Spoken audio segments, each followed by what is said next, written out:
우리 계속해서 복음에 대해서 이야기 나누고 있습니다. 복음은 복된 소식을 말합니다. 이 복된 소식을 통하여서 우리가 구원을 받게 되었습니다. 그러므로 이 복음이라는 것은 하나님의 사랑의 집약체이고 하나님의 능력입니다. 그런데 그 하나님의 능력인 이 복음 안에 두 가지 모습이 함께 있습니다. 하나는 하나님의 의로우심이고 또 하나는 징계, 심판이 같이 있습니다. 마치 날카로운 칼이 의사를 통해서 쥐어질 때 그 칼은 수술을 하는 칼이 되고 생명을 살리는 도구가 되지만 잘못되게 되면 사람을 죽이는 무서운 살인 도구가 될 수도 있습니다. 오늘 바울은 복음에 대해서 이야기하면서 이 복음은 모든 믿는 자에게 구원을 주시는 하나님의 능력이 된다라고 말합니다. 그리고 그 복음 안에는 바로 이 하나님의 능력과 동시에 하나님의 진노가 하늘로부터 나타나나니라고 하는 18절의 이 말씀을 이제 같이 대비시키고 있습니다. 그러니까 이 복음 안에는 구원이라는 능력과 함께 심판, 진노가 이 복음 안에 같이 공존해 있다라는 것을 보여주고 있는 것입니다. 그러므로 이 심판과 또 구원이라는 이 갈림돌이 어떻게 나눠질 수 있습니까? 믿음을 통해서 이 복음을 받아들이는 사람은 구원을 받게 되고 하나님의 의고 하나님의 능력이 임하게 되지만 믿음으로 이 복음을 받아들이지 않는다면 심판과 하나님의 진노 아래 영원한 형벌을 당하게 되는 것입니다. 이러한 하나님의 의로우심과 또 하나님의 진노가 함께 집약되어서 농축된 곳이 있습니다. 그곳이 어디일까요? 바로 골고다의 십자가입니다. 이 십자가 안에는 하나님의 크신 사랑도 있지만 하나님의 엄청난 진노도 같이 담겨져 있습니다. 그래서 믿음으로 이 십자가를 붙잡고 예수님을 붙잡고 나아가는 사람은 그 하나님의 크신 사랑, 응축되어져 있는 그 놀라우신 사랑과 능력을 공급받게 되고 그 능력을 통해서 죄와 사망에서 자유케 되는 구원을 얻게 되는 것입니다. 반면에 그 진노라는 것은 하나님께서 이 죄를 얼마나 미워하시는지 그 십자가에 달리신 그의 독생자 아들 예수님에게 그 진노를 온전히 쏟아 부으시고 있습니다. 그래서 그 예수님은 죄가 없으시지만 그 죄의 짐을 짊어지시고 가장 비참한 모습으로 가장 초라한 모습으로 십자가에서 이 죄의 값을 담당하시고 하나님의 진노를 온몸으로 맞으셨습니다. 오늘 사도는 이 복음을 이야기하면서 오늘은 이 하나님의 진노에 초점을 맞추고 있음을 바라보게 됩니다. 그래서 오늘 사도는 18절에서 불의로 진리를 막는 사람들의 모든 경건하지 않음과 불의, 바로 이것이 그 심판의 대상이 된다라고 하고 있습니다. 이 말이 무슨 말일까요? 말이 조금 어렵습니다. 이것을 쉽게 풀면 이렇습니다. 진리를 밀쳐내 버리는 사악한 모든 인간에 대한 하나님의 진노라는 것입니다. 진리, 십자가, 예수 그리스도를 붙잡지 못하고 그것을 밀어내고 거부하는 사람에게 주어지는 그 진노, 그것이 바로 이 불의라고 하는 것이고 그것이 바로 진노를 당하게 되는 대상이 된다라는 겁니다. 진리를 밀쳐낸다, 바로 십자가, 복음을 밀쳐낸다라는 것입니다. 진리가 무엇입니까? 변하지 않는 것이고 무조건 옳은 것입니다. 그래서 이 진리에 대한 우리의 자세는 어떻습니까? 매우 당연한 것이기도 하지만 이 진리를 바라보게 되고 진리를 깨닫게 되면 마음으로 동의합니다. 그래, 맞다. 그래, 십자가를 붙잡아야 한다. 십자가를 붙잡고 예수님을 붙잡아야 내가 구원을 받고 하나님의 자녀로 내가 영생을 얻게 된다라고 하는 것을 우리가 마음으로 동의하는 것이지 않습니까? 그런데 그것만으로는 부족하다라는 겁니다. 이 진리에 대한 자세, 두 번째는 바로 내가 동의하고 붙잡고 있는 그 진리에 대한 행동으로 실천해야 한다라는 것입니다. 왜냐하면 이 실천이 없이 단지 머리만, 지식으로만 그것을 받아들이고 행동하지 않는다면 그것은 어떻게 보면 내가 그것을 진리로 인정하지 않는 것을 반증하는 것이기도 합니다. 왜 그렇습니까? 내가 그것을 진리라고 믿고 그것이 나의 살아갈 유일한 방법이라고 믿는다면 그것을 행동하지 않겠습니까? 십자가를 붙잡지 않겠습니까? 그런데 내가 진리라고 입술로 말은 하지만 그렇게 살아가지 못한다라고 하는 것은 내 속에 복음의 능력이 없고 십자가가 없고 예수 그리스도가 내 안에 없기 때문에 우리가 행동하지 않는 것 아니겠습니까? 밥을 먹으면 살고 밥을 안 먹으면 죽는다. 이것은 진리일까요? 헷갈리십니까? 밥을 안 먹으면 삽니까? 죽지요. 진리입니다. 우리는 밥을 먹어야 합니다. 그래서 우리는 밥을 먹어야 산다라는 것을 압니다. 그리고 어떻게 합니까? 밥을 먹습니다. 왜요? 살려고. 이게 그것을 진리라고 받아들이는 당연한 모습일 것입니다. 그렇다면 이것은 어떻습니까? 결혼을 해야 한다라는 것은 진리일까요? 헷갈리십니까? 결혼은 진리가 아닙니다. 결혼은 해도 되고 안 해도 됩니다. 해도 후회, 안 해도 후회. 하면 좋지만 안 해도 좋다. 그러니까 꼭 결혼을 해야 한다라고 하는 것은 진리가 되지 않습니다. 그런데 사실 하나님께서 우리에게 주셨던 이 결혼이라는 제도는 사실 그리스도와 교회, 그리스도와 신부된 하나님의 백성과의 관계를 모형하고 있는 것입니다. 그러므로 사실 이 결혼은 해야 합니다. 혼인잔치, 바로 우리의 신랑 대신 어린 양 예수 그리스도와 교회된 우리 하나님의 성도들의 이 결혼을 통해서 우리가 혼인잔치에 들어갈 수 있고 하늘의 나라에 들어갈 수 있게 되는 것입니다. 그러므로 이 진리를 붙잡는 것, 그것은 우리가 반드시 알아야 하는 것이기도 하지만 반드시 행동하고 그렇게 살아가야 하는 것과 연결되어 있습니다. 복음도 마찬가지입니다. 복음이 무엇입니까? 복음을 압니다. 그런데 그것을 받아들이지 못한다면 그것은 복음을 믿지 않는 것이겠죠. 그러나 내가 복음을 듣고 믿고 그렇게 복음에 합당한 모습으로 살아가는 것, 그것은 복음의 사람이라고 할 수 있을 것입니다. 저나 여러분이나 우리는 하나님의 백성입니다. 진리 대신 예수 그리스도를 믿는 사람입니다. 왜냐하면 우리는 입술로 예수님을 믿는다고 고백했을 뿐만이 아니라 지금 이 자리에 나와서, 날씨도 추운데 피곤한데 이 자리에 나와서 왜 나왔습니까? 하나님을 예배하고 하나님을 만나고 은혜를 공급받기 위하여 나온 것 아니겠습니까? 그러므로 우리는 진리 안에 살아가는 사람들입니다. 예수님을 믿을 뿐만이 아니라 우리의 삶의 순종으로 이 자리에 나와 예배하고 하나님을 찾기 때문에 그렇습니다. 그런데 반면에 이 복음을 거부하는 사람들도 있습니다. 오늘 특별히 이 본문에서 이야기하는 복음을 거부하는 사람이라고 하는 것은 복음을 들었음에도 불구하고 그것을 밀어내고 믿지 않고 거부하는 것을 이야기하고 있습니다. 그들은 하나님을 아는 복음을 통해서 지식을 가지고는 있으나 하나님의 말씀대로 살아가기를 거부하는 사람들입니다. 바로 18절에서 말하는 불의로 진리를 막는 사람들인 것입니다. 그들은 이 복음을 들었지만, 하나님을 알지만 그렇게 하나님을 믿으며 살아가지 못합니다. 말씀대로 순종하며 나아가지 못합니다. 오늘 21절에 그것이 기록되어 있습니다. 21절 말씀을 우리 다 같이 읽어보겠습니다. 시작. 하나님을 알되 하나님을 영화롭게도 아니하며 감사하지도 아니하고 오히려 그 생각이 허망하여지며 미련한 마음이 어두워졌나니. 지금 첫 구절이 무엇으로 시작합니까? 하나님을 안다라는 겁니다. 그들은 하나님을 알고 있다라는 것입니다.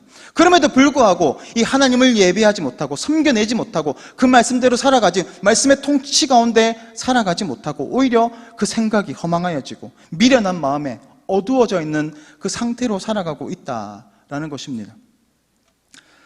회귀본능이라는 것이 있습니다. 이것은 동물이 자기 자기 서식지나 둥지로 되돌아오는 성질이나 능력을 말합니다. 우리가 잘 알고 있는 연어 같은 거죠. 연어가 태어났던 곳에서 다시 바다로 나갔다가 다시 돌아와서 자기가 태어났던 곳으로 가서 죽습니다. 그게 바로 회귀 본능인데 우리 인간 역시도 이 회귀 본능을 가지고 있습니다. 나이가 점점 들어가면 어떻습니까? 예전에 나의 살던 고향은 이 노래만 들으면 눈물이 막 나지 않습니까? 어머니 생각도 나고 고향이 그리워집니다. 왜 그럴까요? 우리 안에 이 회귀 본능이라는 것이 있기 때문에 그렇습니다. 그런데 이 회귀 본능의 진짜 모습은 어디로 회귀하려고 하는 모습이 있을까요? 창조주, 하나님으로 돌아가고자 하는 그 본능들이 우리 가운데 있습니다. 그래서 우리는 그 하나님을 알지 못하는 사람이라고 할지라도 본능적으로 절대자를 찾아갑니다. 그게 역사적으로 모든 세계 안에 다 그런 모습이 있지 않습니까?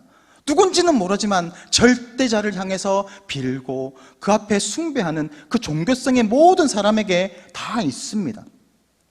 오늘 바울은 그러한 모습들이 이 자연 계시, 하나님이 만드신 모든 것 안에 있는 것들을 바라보면서 하나님을 유추하게 된다라고 말하는 겁니다.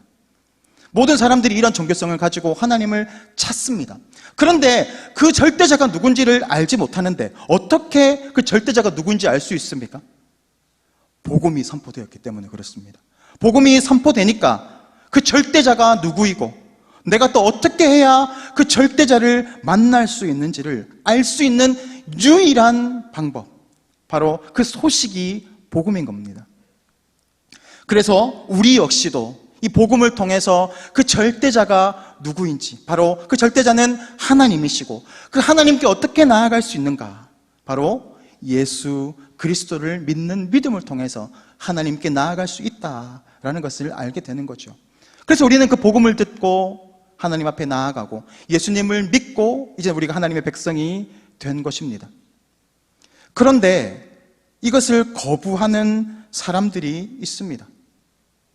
이 복음대로 살아가지 못하는 겁니다. 말씀대로 살아가지 못하고 오히려 오늘 본문에서 보면 21절에서 이렇게 이야기합니다. 오히려 그 생각이 허망하여지며 미련한 마음에 어두워졌다라고 말합니다. 생각이 어두워지고, 그래서 하나님에 대해서 지식은 있지만 하나님을 찾는 것이 아니라 무엇을 찾습니까?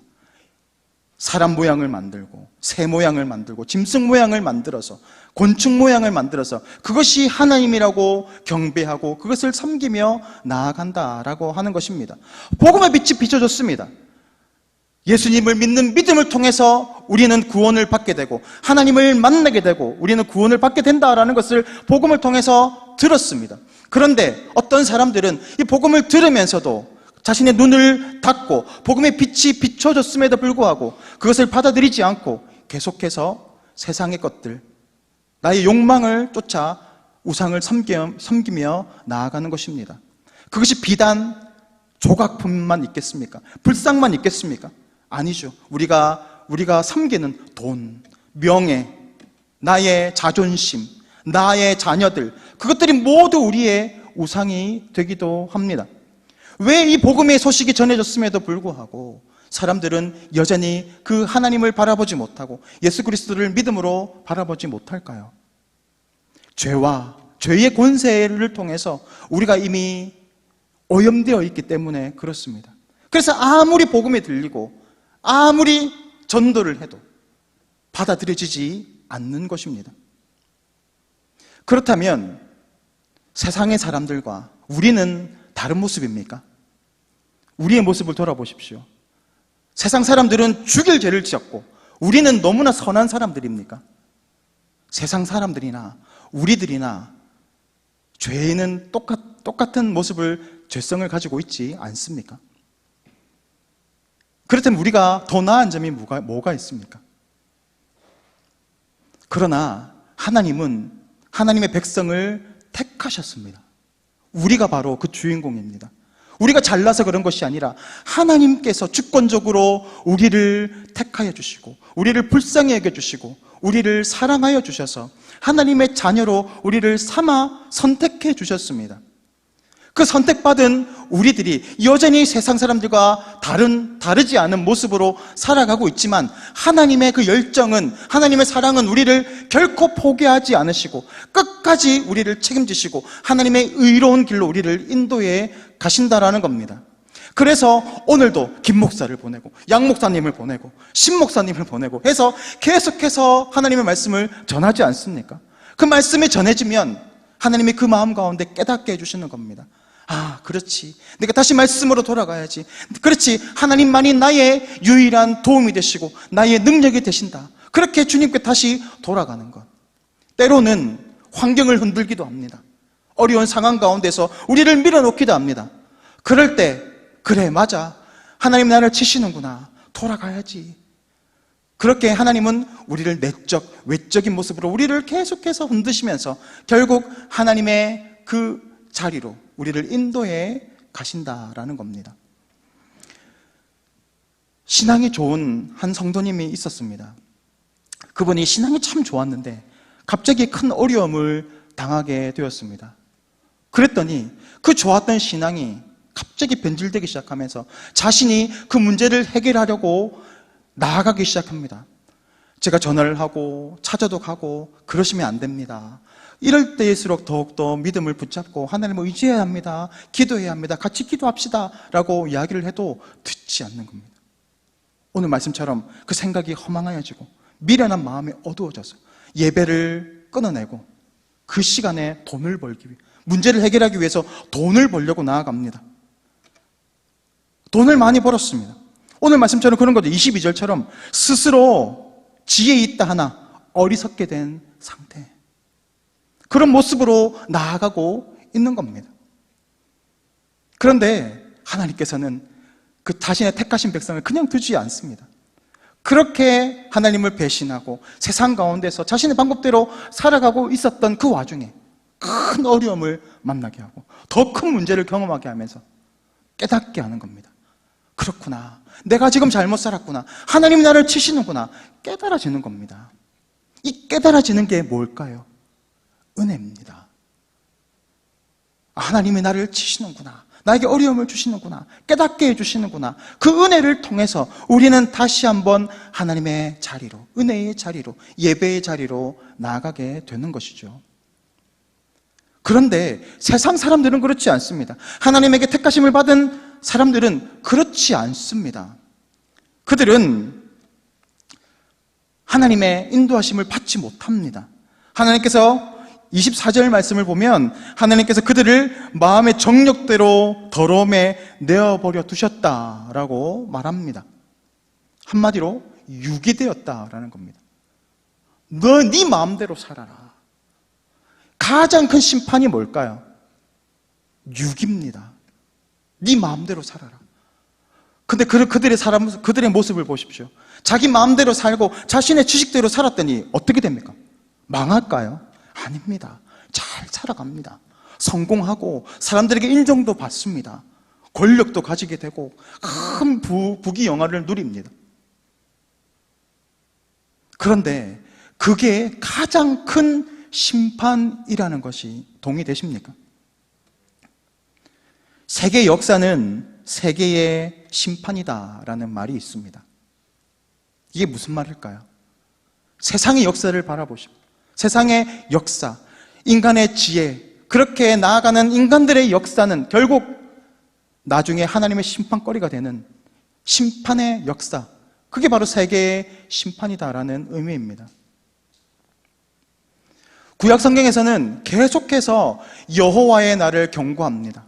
여호와의 날, 크고 두려운 여호와의 날. 그날은 큰 화염이 오고 큰 팥과 메뚜기가 와서 다 갉아먹고 그런 종말의 날, 하나님의 무섭고 두려운 심판의 날이 바로 여호와의 날이라고 이야기합니다. 그 여호와의 날이 어떤 날일까요? 바로 예수님의 성육신 사건으로 성취된 사건입니다.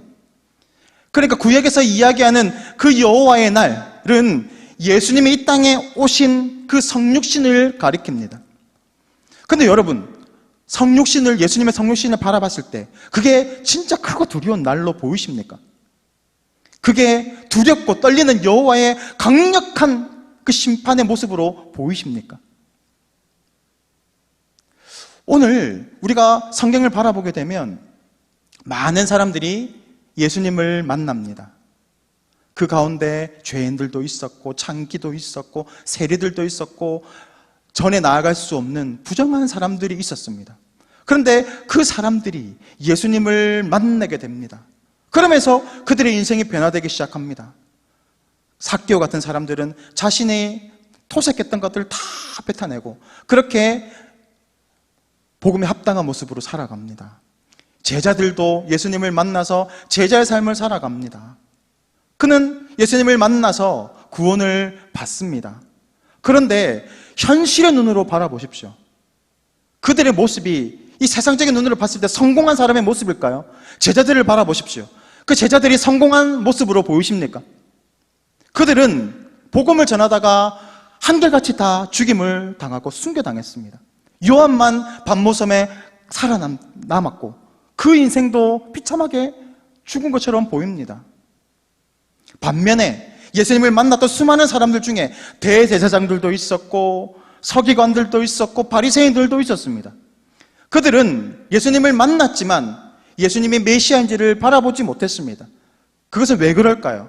그들은 택함받지 못했기 때문에 그렇습니다.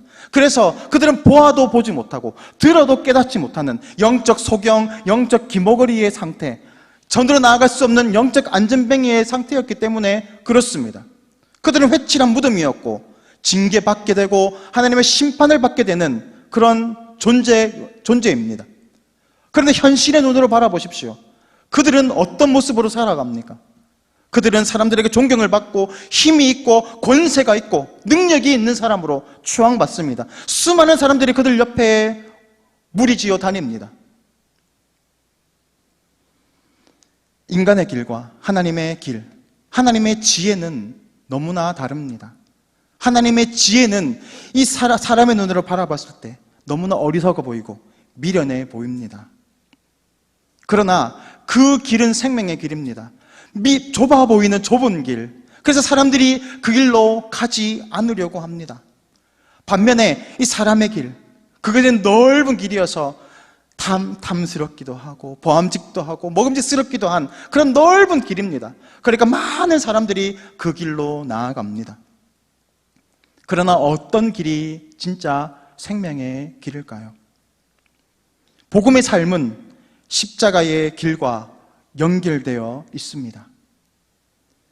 복음, 그 예수님을 믿고 하나님의 백성답게 살아가는, 하나님의 말씀대로 살아가는 그 모습은 참으로 어렵고 좁은 길, 그래서 우리 힘으로 참으로 가기 힘든 길입니다. 그렇지만 우리는 하나님이 우리와 함께 하시고 하나님께서 우리에게 능력과 은혜를 베풀어 주십니다.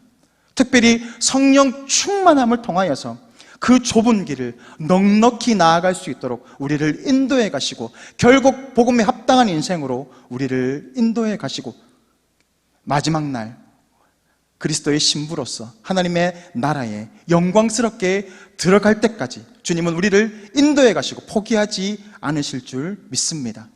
이 길이 어디에 있습니까? 복음 안에 있습니다. 그러므로 오늘도 복음대로 살아가기 위하여 몸부림치고 우리 힘으로 되지 않기에 오늘도 주님께서 부어주시는 능력과 성령 충만함을 통하여서 복음에 합당한 인생으로 살아갈 수 있기를 주님의 이름으로 축복합니다. 아멘.